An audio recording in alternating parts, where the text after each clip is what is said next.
Good morning बच्चों। आज हम साहित्य सागर कहानी दो कलाकार जो कि श्रीमती मंडू मंडारी द्वारा लिखी गई है, तो इस कहानी के शीर्षक की सार्थकता पढ़ते हैं। तो ये पाठ 10 है।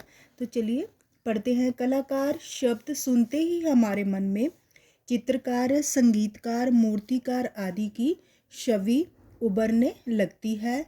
पर यदि कोई मनुष्य किसी दूसरे को नया जीवन दे तो क्या वह कलाकार नहीं कहलाएगा, बल्कि वह कलाकार ही नहीं सच्चा कलाकार है।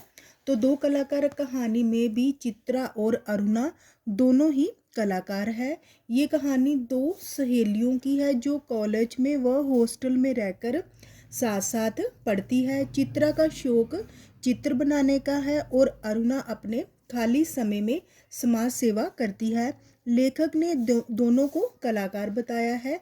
चित्रा पेंटिंग चित्रकारी करती है और उसकी पेंटिंग चित्रकारी अरुणा की समझ में नहीं आती।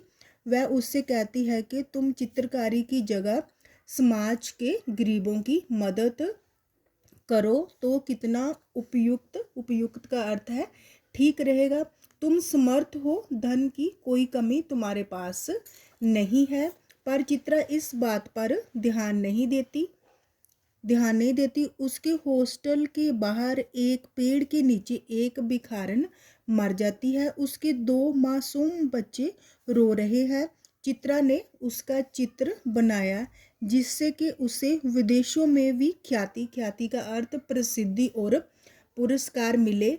लेकिन दूसरी तरफ अरुणा ने उन दोनों बच्चों को गोद ले लिया। अरुणा ने उन दोनों बच्चों को गोद ले लिया।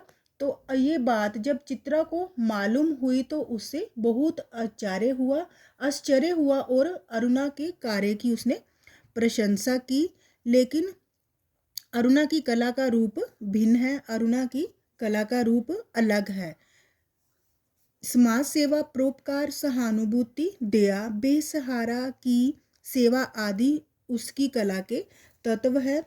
दोनों ही अपने क्षेत्र में कला की बुलंदियों पर है, पर फर्क ये है कि एक कला प्रत्यक्ष सामने है और दूसरी अप्रत्यक्ष है, पर है तो कला ही। पूरी कहानी इन्हीं दो कलाकारों के इर्द गिर्द ही घूमती है। इस प्रकार हम कह सकते हैं कि दो कलाकार कहानी का शीर्षक पूर्णतः सटीक, सार्थक एवं उपयुक्त है। तो अगर आपको मेरी वीडियो अच्छी लगी हो तो प्लीज़ इसे लाइक, शेयर और सब्सक्राइब अवश्य कीजिए। धन्यवाद।